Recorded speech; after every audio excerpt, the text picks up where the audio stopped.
أعوذ بالله من الشيطان الرجيم. بسم الله الرحمن الرحيم. الحمد لله رب العالمين والصلاة والسلام على سيدنا محمد شفيع المذنبين وعلى آله وصحبه الفائزين أما بعد فإن خير الكلام كتاب الله وخير الهدي هدي سيدنا محمد صلى الله عليه وسلم وشر الأمور محدثاتها وكل محدثة بدعة وكل بدعة ضلالة وكل ضلالة في النار. أعوذ بالله من الشيطان الرجيم. بسم الله الرحمن الرحيم. ألا إن أولياء الله لا خوف عليهم ولا هم يحزنون. ഏറ്റവും സ്നേഹമുള്ള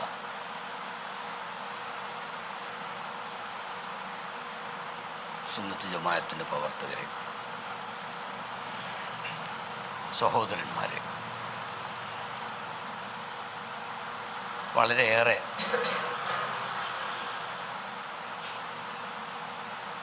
അനുഗ്രഹീതമായ ഒരു സദസ്സും വിഷയവുമാണിതെന്ന് നമുക്കെല്ലാവർക്കും അറിയാം. മുഹീദ്ദീൻമാല എന്ന് പറഞ്ഞാൽ അത് യഥാർത്ഥത്തിൽ മുഹീദ്ദീൻ തന്നെയാണ്. ദീനിനെ അത് ജീവിപ്പിക്കുന്നു, ദീനിനെ ഹയാത്താക്കുന്നു എന്നുള്ള ആ പേര് ശരിക്കും അന്വർത്ഥമാക്കും വിധത്തിലാണ് അതിലുള്ള കാര്യങ്ങളെല്ലാം നമുക്ക് മനസ്സിലാക്കാൻ സാധിക്കുന്നത്. ഇത് ആരംഭിച്ച കാലത്ത് നമ്മുടെ ശത്രുക്കൾ, ആശയശത്രുക്കൾ, ആശയത്തിൻ്റെ ശത്രുക്കളെ നമുക്കുള്ളൂ, അല്ലാത്ത ഒരു ശത്രുവും നമ്മെ സംബന്ധിച്ചിടത്തോളം ഇല്ല. അങ്ങനെ നാം പറയുകയാണെങ്കിൽ അവർ നമ്മളെയും ശത്രുക്കളായി കാണും. അപ്പം അത് വിടുക. ആശയത്തിൻ്റെ ശത്രുക്കൾ ഈ മുഹീദ്ദീൻമാലയെ സംബന്ധിച്ച് ഏറ്റവും ആദ്യം പറഞ്ഞത് അത് പിന്നെ അറബി മലയാളമാണ്, ശരിക്കുള്ള മലയാളമല്ല. അറബി മലയാളമാണെങ്കിൽ തന്നെ ശരിക്കുള്ള അറബി മലയാളവുമല്ല എന്ന് പറഞ്ഞു. ഭാഷാപരമായി നമ്മെ എതിർത്തു. ഇത് പഴയ ഭാഷയാണ്, അതുകൊണ്ട് ഇത് ഈ സമൂഹത്തിന് പറ്റില്ല എന്ന നിലക്കാണ് അവർ സംസാരിച്ചതും ഒക്കെ. വാസ്തവത്തിൽ ഭാഷകൾ എന്ന് പറഞ്ഞാൽ അത് മുന്നോട്ട് നീങ്ങും തോറും പുതിയ പുതിയ പ്രയോഗങ്ങളും പുതിയ പുതിയ വാക്കുകളും ഒക്കെ വന്നുകൊണ്ടിരിക്കും. പല രൂപത്തിലും മാറ്റങ്ങൾ ഉണ്ടായിരിക്കും. ഖുർആനിൽ തന്നെ 7 ഖിറാത്തുകൾ ഉണ്ടല്ലോ, 10 ഖിറാത്തുണ്ട്. 7 ഖിറാത്ത് വളരെ പ്രസിദ്ധമാണ്. ചില അക്ഷരങ്ങളിലൊക്കെ വ്യത്യാസങ്ങൾ ഉണ്ടായിരിക്കും പലതും. ഇപ്പോൾ ഇഹ്ദിന സിറാത്തൽ മുസ്തഖീം, അവിടെ ഇഹ്ദിന സിറാത്തൽ മുസ്തഖീം സെഡിൻ്റെ ശബ്ദം അല്ലെങ്കിൽ സാൻ്റെ ശബ്ദത്തിൽ ഉള്ള ഓത്തുണ്ട്. അപ്പം അതൊന്നും ഇപ്പോൾ ഖുർആൻ്റെ ഭാഷാപരമായ തകരാറുകളല്ല. ഇപ്പം നമുക്കറിയാമല്ലോ, ലോകത്തെ ഏറ്റവും കൂടുതൽ ജനങ്ങൾ സംസാരിക്കുന്ന, അത് തന്നെ അഭ്യസ്ത വിദ്യർ സംസാരിക്കുന്ന ഭാഷയാണ് ഇംഗ്ലീഷ്.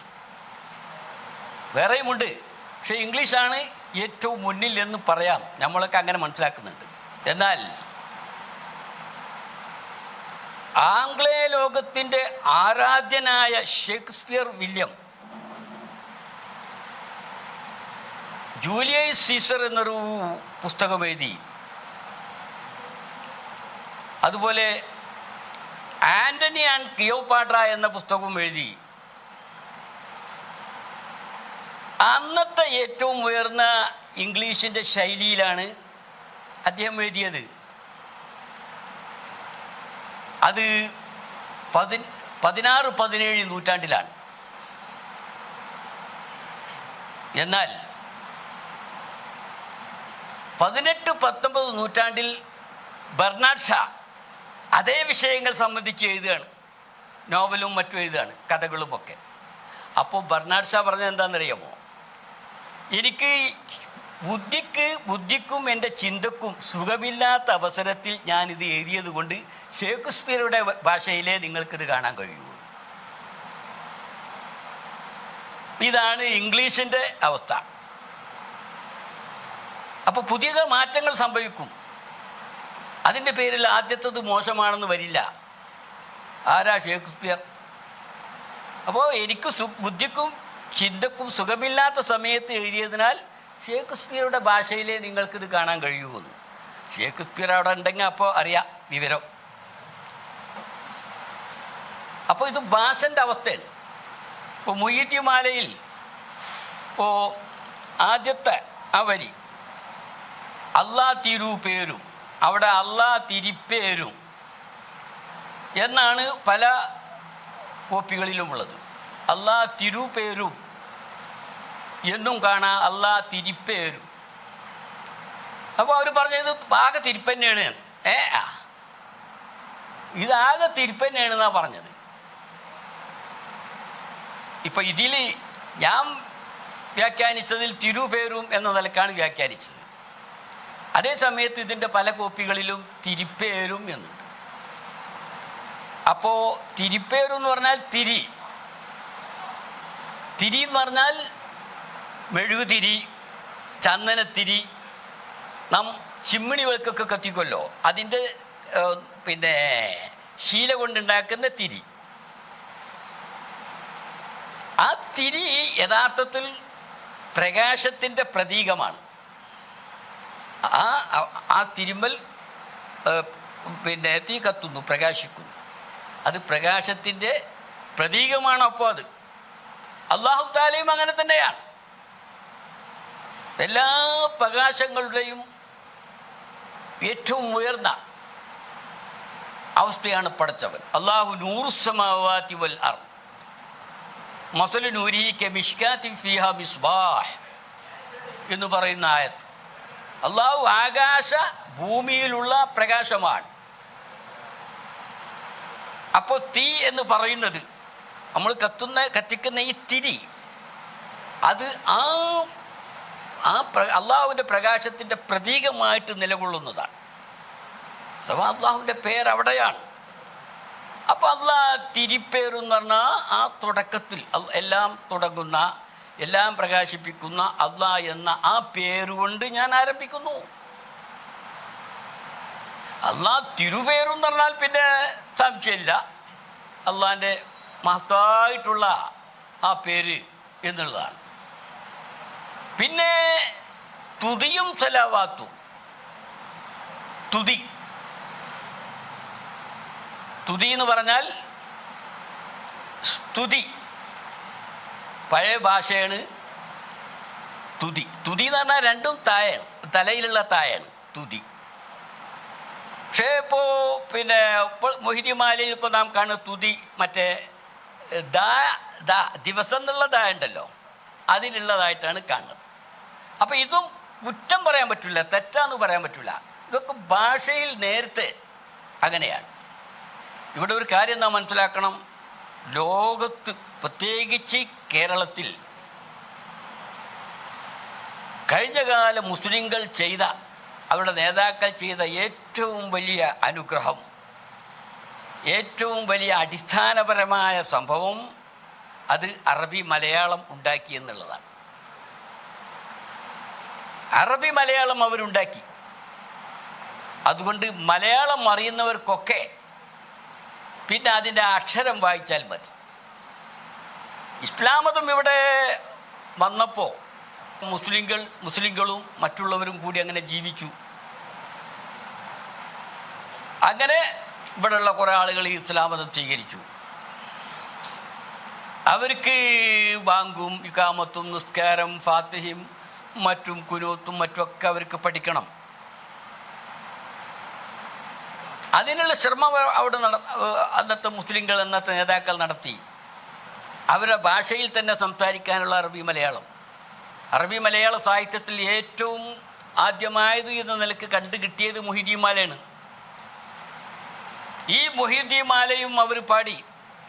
അവിടെ എന്താ പ്രശ്നം? തൊട്ടടുത്ത് ഹൈന്ദവ സുഹൃത്തുക്കൾ, അവരെ വീട്, അതിൻ്റെ തൊട്ടടുത്ത് നമ്മൾ മുസ്ലിങ്ങൾ താമസിക്കുന്നു. ഈ മുസ്ലിങ്ങൾക്ക് പ്രത്യേക വിവരമൊന്നുമില്ല. ഇപ്പുറത്ത് ഹൈന്ദവർ അവരുടേതായ മഹാഭാരതവും മറ്റൊക്കെ പാടുന്നു. അത് മലയാളത്തിലേക്ക് നമ്മുടെ എഴുത്തച്ഛൻ കൊണ്ടുവന്നു. അതെല്ലാം ഈ മൊയ്‌ദ്യമാല ഇറങ്ങുന്ന ഏതാണ്ട് സമയത്താണ്. എഴുത്തച്ഛൻ്റെ അത് പ്രസിദ്ധീകരിക്കുന്നത് മൊയ്‌ദ്യമാലയ്ക്ക് ശേഷമാണെങ്കിലും അതിൻ്റെ പണിയും എല്ലാം അതിൻ്റെ മുമ്പ് നടന്നുകൊണ്ടിരിക്കുകയാണ്. അടുത്ത വീട്ടിൽ രാമായണം പാടുമ്പോൾ ഈ വീട്ടിൽ ഉള്ളവർക്ക് അത് പാടാൻ പറ്റില്ല. അവർക്ക് എന്ത് പാടണം?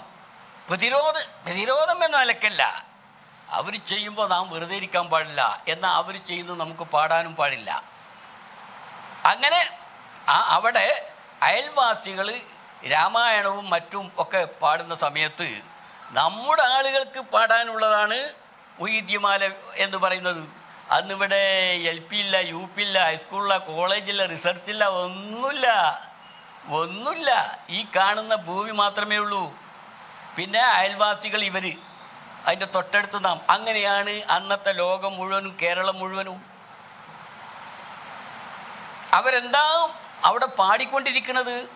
അത് കേൾക്കുമ്പോൾ അത്ഭുതം തോന്നും. ശ്രീകൃഷ്ണനെ സംബന്ധിച്ച് പാടുകയാണ്. എന്താ പാടുന്നത്?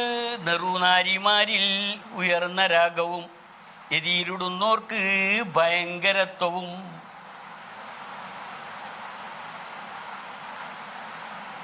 സ്ത്രീകൾക്ക് ഏറ്റവും വലിയ അനുഗ്രഹമായിരുന്നു ശ്രീരാമൻ, ശ്രീകൃഷ്ണൻ. അതേസമയത്ത് എതിരിടുന്നവർക്ക് ഭയങ്കരത്വം. അദ്ദേഹത്തെ എതിർക്കാൻ ലോകത്താർക്കും സാധ്യമല്ല.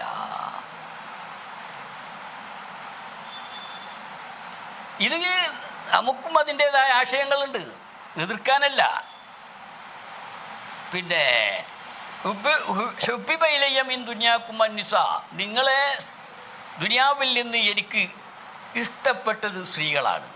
കാരണം അവരാണ് ഉമ്മമാർ, അവരാണ് ഉപ്പമാരെ പ്രസവിക്കുന്നത്. അപ്പോൾ എന്ന് പറഞ്ഞ് ശരിയാണ്. അതേസമയത്ത് എതിരിടുന്നവർക്ക് ഭയങ്കരത്വം, അതും നമുക്കത്രേ പറയാനുണ്ട്. അപ്പോഴാണ് ഇപ്പുറത്ത് അവരവിടെ അപ്പുറത്ത് പാടുമ്പോൾ ഇപ്പുറത്ത് നമ്മുടെ ആളുകൾക്ക് പാടാനുള്ളതാണ്. പിന്നെ ഭൂമി ഒരുണ്ട് പോൽ എൻ കയ്യിലെന്നോവർ, ഭൂമി അതൊക്കെയും ഒരു ചുവടെന്നോവർ. ശ്രീകൃഷ്ണൻ്റെ ചരിത്രത്തിലുണ്ട്, ആക്രമിക്കാൻ കൊമ്പനാന വന്നപ്പോൾ ആനയുടെ കൊമ്പ് പിടിച്ചിട്ട് ചുഴറ്റി അന്തരീക്ഷത്തിൽ എറിഞ്ഞുപോയി. അതൊക്കെ പാട്ടിലുണ്ട്. ഇപ്പുറത്തുള്ള നമ്മുടെ ഒന്നും അറിയാത്ത മുസ്ലിം അത് കേൾക്കുമ്പോൾ ആ പഴയതിലേക്ക് തന്നെ ആകർഷിക്കും. അപ്പോഴാണ് ഇവിടെ കൊമ്പനാനയുടെ കാര്യം മാത്രമല്ല, ഭൂമി ഒരുണ്ട പോലെ എൻ കയ്യിലെന്നോ, ഭൂമിയെല്ലാം കൂടി വസമാവാത്തും മത്തുവിയാത്തും യമീനിഹിയ, ഭൂമിയെല്ലാം കൂടി തൻ്റെ കയ്യിൽ. ഭൂമി ഒരുണ്ട പോൽ എൻ കയ്യിലെന്നോവർ, ഭൂമി അതൊക്കെയും ഒരു ചുവടെന്നോവർ, എനിക്കൊരു കാലെടുത്ത് വെക്കാനേ ഭൂമിയുണ്ട് എന്ന് മൊയ്‌ദീൻ ശേഖ് റളിയല്ലാഹു തആല അൻഹു പറഞ്ഞ കാര്യങ്ങൾ. അപ്പോൾ ഇതൊക്കെ യഥാർത്ഥത്തിൽ ഇത് അന്ന് ഒരു പ്രതിരോധമായിരുന്നു. ആ പ്രതിരോധം ആരെയും ശത്രുക്കളായി കണ്ടിട്ടല്ല, ആശയത്തിൻ്റെ പേരിലുള്ള പ്രതിരോധമായിരുന്നു. ഇതാണ് മൊയ്‌ദ്യമാലയെ സംബന്ധിച്ച് വളരെ പ്രധാനമായിട്ട് നമുക്ക് പറയാനുള്ളത്. പിന്നെ ഇപ്പോൾ ഈ പറഞ്ഞ മാതിരി അക്ഷരങ്ങളുടെ മാറ്റം. ഇപ്പോൾ വേദാംബർ എന്ന് പറഞ്ഞാൽ പിന്നെ മലയാളത്തിൻ്റെ വലിയ ഭാഷാഗ്രന്ഥങ്ങൾ, ശബ്ദധാരാവലി പോലുള്ള പഴയ ഗ്രന്ഥങ്ങളും അതിൻ്റെ അടിസ്ഥാനത്തിലുള്ള പുതിയ ഗ്രന്ഥങ്ങളുമൊക്കെ നോക്കുമ്പോൾ വേദാംബർ എന്ന് പറഞ്ഞാൽ മുഹമ്മദ് നബി എന്ന് ആ പിന്നെ ഭാഷാ ഗ്രന്ഥങ്ങളിലെല്ലാം കാണാൻ സാധിക്കും. വേദാംബർ, വേദം പറയുന്നവർ. വേദം എന്ന് പറഞ്ഞാൽ ദൈവത്തിൽ നിന്ന് ലഭിക്കുന്ന സന്ദേശങ്ങൾ. അപ്പോൾ വേദാംബർ എന്ന് പറഞ്ഞാൽ അതിൻ്റെ നേരർത്ഥം മുഹമ്മദ് നബി എന്നാണ് കൊടുത്തിരിക്കുന്നത്. ആ ഡിക്ഷണറി ശബ്ദധാരാവലി ഒക്കെ അങ്ങനെ നമുക്ക് കാണാൻ സാധിക്കും വേദാംബർ. അപ്പോൾ ഇവിടെ വേദം അത് ആ നിലക്ക് മുസ്ലിമീങ്ങൾ ആ നിലക്കുള്ള ഒരാശയം പഴയ കാലത്ത് ഇവിടെ സ്ഥാപിച്ചു എന്നാണ് നമുക്കതിൽ നിന്ന് മനസ്സിലാകുന്നത് വേദാംബർ. പക്ഷെ നമ്മൾ ഇവിടെ അത് മുഹീദ്ദീൻ മാലയിൽ അത് വന്നപ്പോൾ വേദാംബർ എന്നാണ് കാണുന്നത്. വേ എന്നുള്ളത് ബേ എന്നാണ് കാണുന്നത്. അത് അക്കാലത്തുള്ള മാറ്റങ്ങളാണ്, ഓരോ കാലത്തും ഉണ്ടാകുന്ന മാറ്റങ്ങളാണത്. ആ മാറ്റങ്ങൾ വാസ്തവത്തിൽ ഒരു പരാജയമല്ല, മാറാതിരിക്കുന്നതാണ് പരാജയം. ഭൂമിതലത്തിന്മേൽ ദീനെ നടത്തുവാൻ വേദാംബർ തമ്മൂടെ ആള് ഞാനെന്നോവാം ഷേഖ് റളിയല്ലാഹു തആല പറഞ്ഞു. ഭൂമി തനത്തുമേൽ ദീനെ നടത്തുവാൻ, ഭൂമിയിൽ ദീൻ നടത്താൻ വേദാംബർ തന്നൂടെ ആള് ഞാനെന്നോർ. അവിടെ വേദാംബർ എന്നാണ് ഇപ്പം നമ്മൾ പറയുന്ന ആദ്യം പറഞ്ഞ രൂപത്തിൽ. മാലയിൽ വേദാംബർ എന്നാണ് കാണുന്നത്. അത് അക്കാലത്തുള്ള മാറ്റങ്ങളായിരിക്കും. ആ ചില പദങ്ങൾ അങ്ങനെ തന്നെ അതിൻ്റെ ആദ്യത്തിൽ മാറ്റങ്ങൾ ഉണ്ടായിരിക്കും. ഖുർആൻ നോക്കിയാലും നമുക്കത് കാണാൻ സാധിക്കുന്ന കാര്യങ്ങളാണ്. അപ്പോൾ ഇങ്ങനെയുള്ള മാറ്റങ്ങൾ അത് സാന്ദർഭികമായി ഉണ്ടായിത്തീരുന്നതാണ്. അത് ഭാഷക്ക് അതിലൊരു പോരായികയൊന്നുമില്ല. എല്ലാ ഭാഷകളിലും ഉണ്ടാകുന്നതാണ്. ഉച്ചാരണത്തിലും മറ്റും ഒക്കെ വ്യത്യാസങ്ങളുണ്ടായിരിക്കും. എല്ലാം വളരെ നിലയ്ക്ക് വ്യത്യാസങ്ങളാണ്. ഇപ്പോൾ നമ്മൾ ഒരാളെ കണ്ട ഇംഗ്ലീഷിലാണ് ഹൂ ആർ യു എന്ന് പറയും. Who are you. അമേരിക്കക്കാരൻ എന്ന് പറയും. ആ കൊള്ളിക്കിഴങ്ങ് വായിലിട്ടിട്ട് ഉണ്ടാകുമ്പോൾ ചൂട്, അതിലുള്ള ഒരു ഇതാണ്. അപ്പോൾ അതൊക്കെ ശൈലികളാണ്, അതൊക്കെ പ്രയോഗങ്ങളാണ്.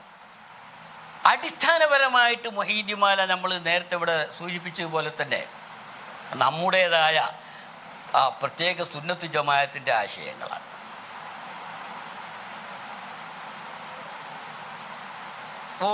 നമുക്കറിയാം മുഹീദ്ദീൻ ഷേഖ് റളിയല്ലാഹു തആല അൻഹുവിനെ സംബന്ധിച്ച് മുതലായ റമളാനിൽ 30 നാളിലും മുല കുടിക്കും കാലം മുലയെ തൊടാത്തവർ. റമളാൻ്റെ 30 ദിവസവും മുല കുടിക്കേണ്ട 1-2 വയസ്സുള്ള ടൈമുണ്ടല്ലോ, ആ ടൈമിൽ പകൽ മുല കുടിച്ചിട്ടില്ല. അതൊന്നും ഇപ്പോൾ വാസ്തവത്തിൽ നമ്മുടെ പ്രമാണങ്ങൾക്കെതിരല്ല. പ്രമാണങ്ങൾ അത് അംഗീകരിക്കുന്നുണ്ട്. മൂസാ നബി അലൈഹി സ്വലാം ഫിറൗന്റെ കൊട്ടാരത്തിലെത്തി. അങ്ങനെ മൂസാ നബി അലൈഹി സ്വലാം കുട്ടിയാണല്ലോ, കുട്ടിക്ക് മുല കൊടുക്കണം.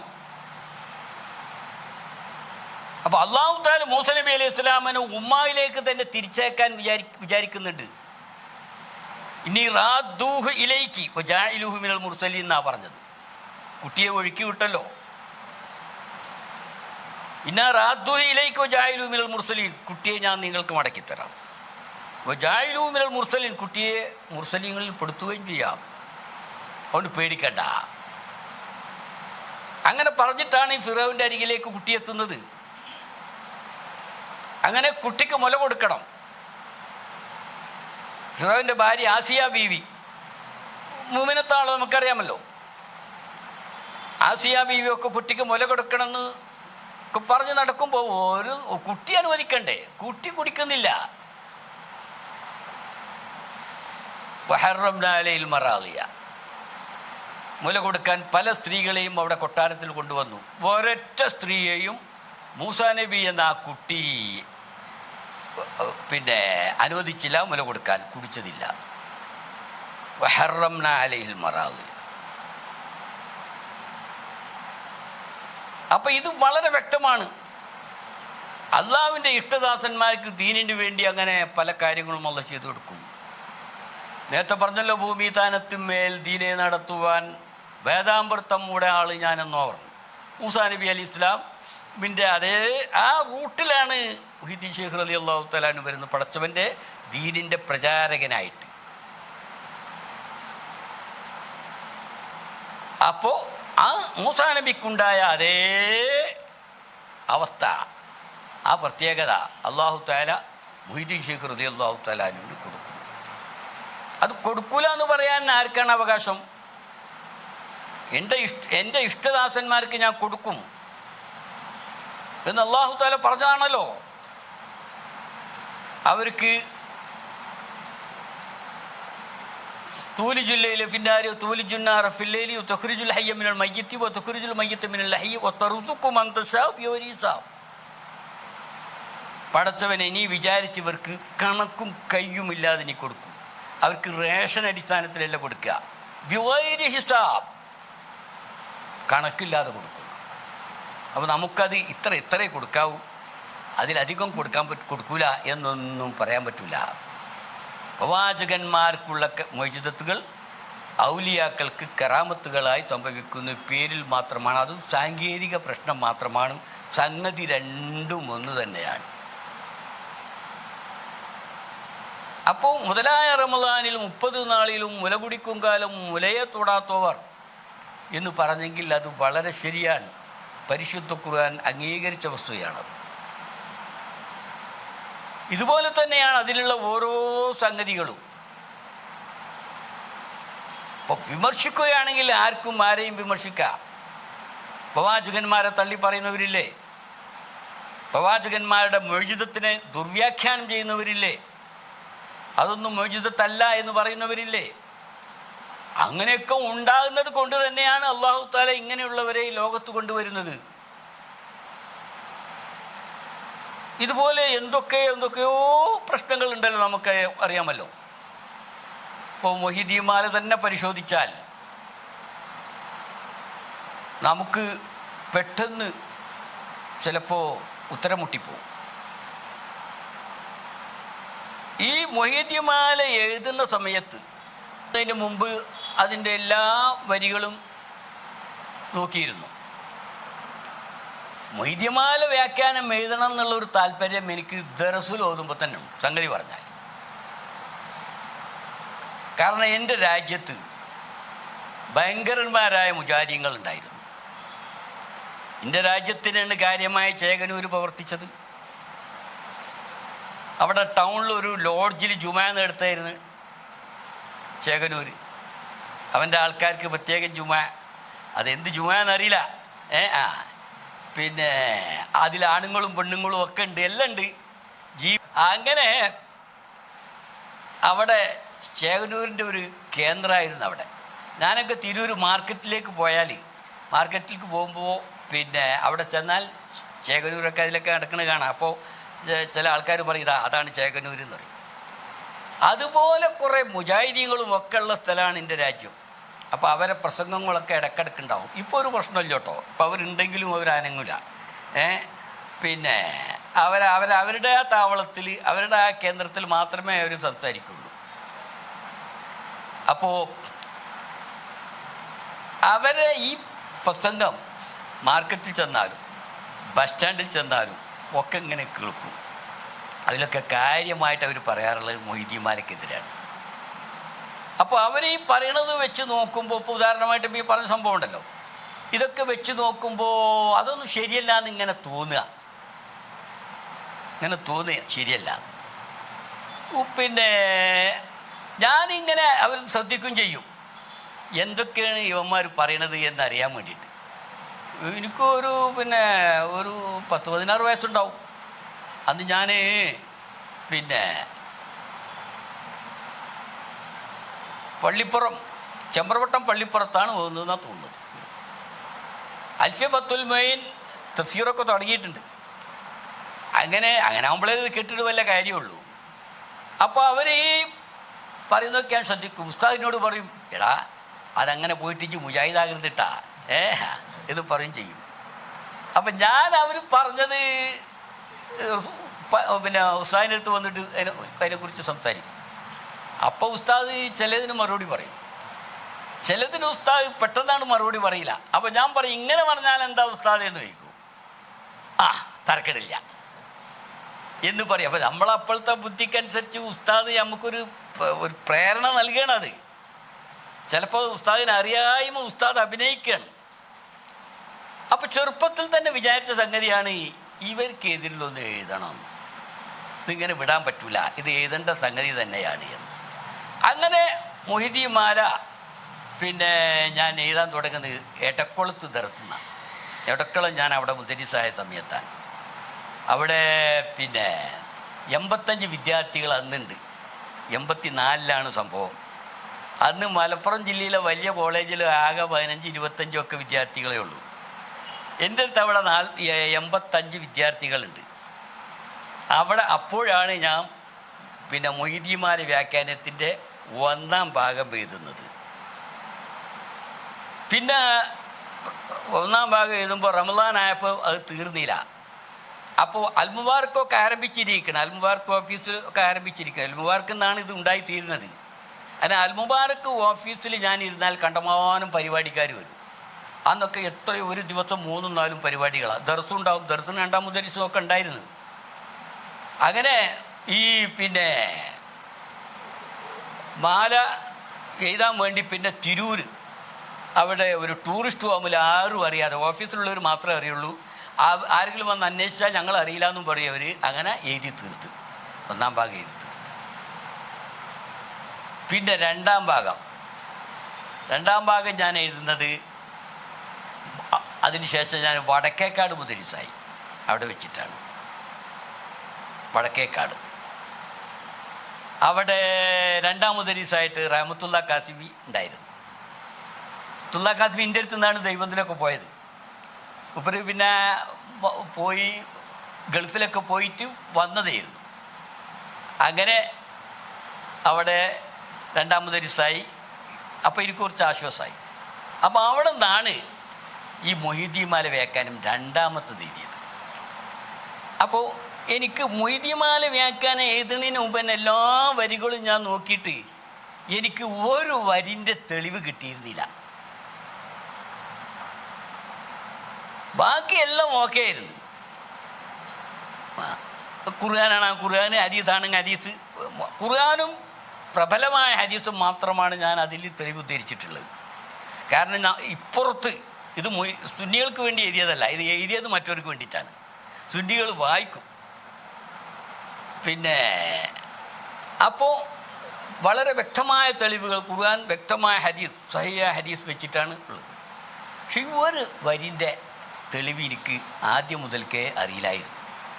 എന്താണ് അതിനെ എഴുതുക, എന്താണ് ഇത്, അങ്ങനെ ആലോചിച്ച് പിന്നെ അപ്പോൾ ഏതായാലും ആ വരി എത്തുമ്പോഴല്ലേ അപ്പോൾ നോക്കാം എന്നും കരുതി നാളെയാണ് ആ വരി എഴുതേണ്ടത്. മറ്റൊക്കെ കഴിഞ്ഞ് ആ വരി എഴുതേണ്ടത് നാളെയാണ്.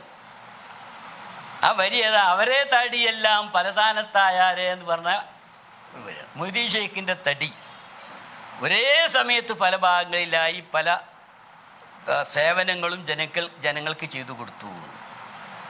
ഒരാളുടെ തടി, ഒരു മഹാത്മാവിൻ്റെ തടി പല ഭാഗത്തും എത്തുക എന്നുള്ളത് ചരിത്രങ്ങളിലും കഥകളിലും ഒക്കെ ധാരാളമുണ്ട്, കിതാബുകളിലും ധാരാളമുണ്ട്. പക്ഷെ ഖുർആനിലെവിടെ, ഹദീസിലെവിടെ? ഇതാണുള്ള വിഷയം. അങ്ങനെ ഞാനിങ്ങനെ പിറ്റേ ദിവസമാണല്ലോ ഇതുണ്ട്. എന്താ റബ്ബേ, ഇനിയിപ്പോൾ പിന്നെ അത് കിട്ടിയില്ലെങ്കിൽ പിന്നെ അവിടെ നിന്നായിട്ട് മുന്നോട്ട് പോകാൻ പറ്റില്ല. അത് പറ്റൂല്ലോ. നമ്മൾ ആ തുടർച്ചയിൽ പോകുമ്പോൾ തുടർച്ചയിൽ പോകണം. ഒരു വരി ഒഴിവാക്കിയിട്ട് പോയാൽ അത് മതി പിന്നെ പ്രശ്നം. പിന്നെ ഇത് നമ്മളെ മുബാറക്കിൽ പ്രസിദ്ധീകരിക്കുന്നതുമാണ്. ഓരോന്നും അതേ സമയത്ത് പ്രസിദ്ധീകരിക്കുന്നുണ്ട്.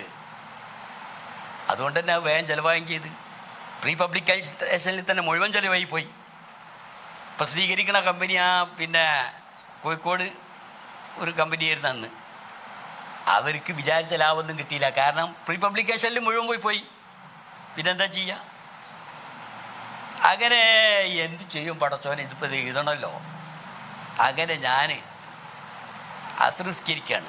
ഇമാമായിട്ട് അവിടെ പിന്നെ ഇവിടെ മഞ്ചേരിക്കാരനോട് മുഹമ്മദ് മുസ്ലിയാരാണ് അവിടുത്തെ ഖത്തീബൊക്കെ. മൂപ്പര് ഇമാമായി നിൽക്കുകയാണ്.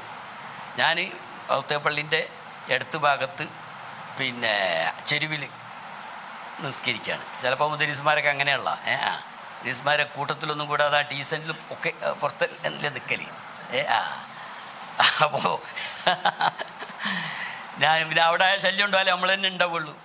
ആ അപ്പം ഞാനവിടെ ഇങ്ങനെ നിൽക്കുന്നത് തെക്കിബീർ കിട്ടുമ്പോഴും എൻ്റെ മനസ്സിലിതാണ്. അങ്ങനെ ഒടുവിൽ അത്തയ്യാത്ത്, ആ അത്തയ്യാത്തിലിരിക്കുമ്പോൾ എൻ്റെ മനസ്സിലേക്കുണ്ട് വന്ന് ഒരു തെളിവ്, ഒരായത്ത്.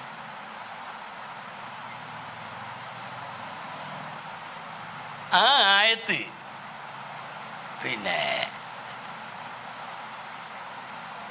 അപ്പം എനിക്ക് ചിലപ്പോൾ അത് ശരിയുണ്ടായിരിക്കും എന്ന് കരുതി ഞാൻ ഉടനെ നിസ്കാരം കഴിഞ്ഞ് വേക്കെ കഴിഞ്ഞിട്ട് അവിടെ തന്നെയുള്ള കുത്തുബ് ഖാനിയിൽ നോക്കി. കുത്തുബ് ഖാനിയിൽ ചെന്ന് പിന്നെ റാദി എടുത്ത് നോക്കുമ്പോൾ ഞാൻ വിചാരിച്ച അതേ വ്യാഖ്യാനമാണ്. കത് കാനത്തിലക്കും ആയത്തും ഫി ഫിഅത്തൈൻ ഇൽതഖത ഫിഅത്തുൻ തുഖാതിലു ഫി സബീലില്ലാ വ ഫിഅത്തുൻ പിന്നെ അതിന് ഫി സബീലില്ലാ വ ഉഖ്റാ കാഫിറത്തുൻ യറൗനഹും മിസ്ലൈഹിം റയൽ ലൈൻ. രണ്ട് വിഭാഗത്തിൽ ഒരു വിഭാഗം പിന്നെ ഒരു വിഭാഗം മറ്റേ വിഭാഗത്തെ ഇവരുടെ ഇരട്ടിയായിട്ട് കാണുന്നു. കാഫിര്യങ്ങളും മൂമിനീങ്ങളും. അതിൽ ഒരു വിഭാഗം മറ്റേ വിഭാഗത്തെ ഇരട്ടിയായിട്ട് അവിടെ കണ്ടു. യുദ്ധക്കളത്തിൽ ഇരട്ടിയായി കണ്ടു.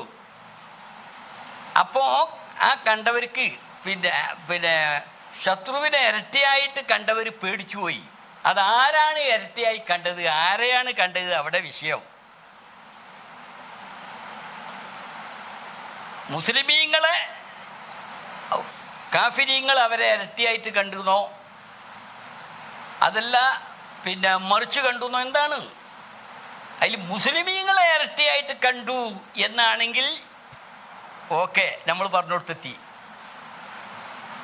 അങ്ങനെ റാദി എടുത്ത് നോക്കുമ്പോൾ പറയുന്നു വൽ അസഹു, ഇതിൽ ഏറ്റവും അസഹായ അഭിപ്രായം അവിശ്വാസികൾ അവിശ്വാസികളെ ഇരട്ടിയായിട്ട് കണ്ടു. 313 മുസ്ലിമീങ്ങൾ, അവിശ്വാസികളുടെ ഇരട്ടി പറഞ്ഞാൽ 2000 അല്ലേ? ഈ 313 2000 കണ്ടു എന്നാണ് അസഹായ അഭിപ്രായം. അപ്പം അതിൻ്റെ അർത്ഥം എന്താ? 313 2000 ആളുകൾ നിൽക്കുന്ന സ്ഥലത്ത് നിൽക്കുന്നതായിട്ട് കാണുന്നത്. അപ്പം അതിൻ്റെ അർത്ഥം ഒരു തടി ഒന്നിലധികം തടികളായി അല്ലേ? അങ്ങനെയല്ലേ വരുന്നത്? 313 വിശ്വാസികൾ, മറ്റൊരു 1000 പേർ.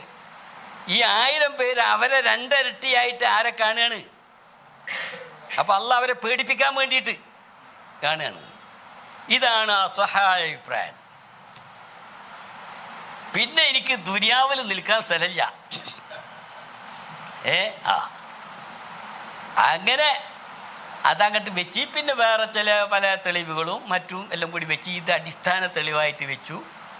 പിന്നെ വേറെ ചില തെളിവുകളും അതൊക്കെ വായിച്ചാലറിയാം, എനിക്ക് ഓർമ്മയില്ല. അങ്ങനെയാണ് തീർത്ത്. അതായിരുന്നു എനിക്കൊരു പ്രശ്നം, ആദ്യം മുതൽക്കുള്ള പ്രശ്നം.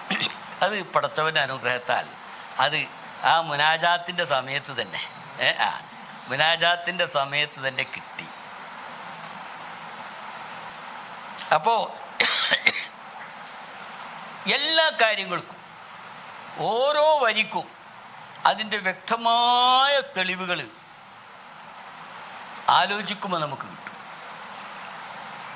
അതിൻ്റെ ചരിത്രപരമായ സംഗതികൾ അത് ബഹജത്തുൽ അസ്റാർ അവർ ചൊന്ന ബൈത്തൊന്നും ബഹജ കിതാബിനൊക്കെ കാളി മുഹമ്മദ് കണ്ടെന്നറിയുവാളന് കാട്ടിത്തരും പോലെ പിന്നെ കാളി മുഹമ്മദ് അതെന്നീ പേരുള്ളവർ അവർ ചൊന്ന ബൈത്തൊന്നും ബഹജ കിതാബിന്നും അങ്ങനെ തെക്കുമീല തന്നെയൊന്നും കൊണ്ടോവർ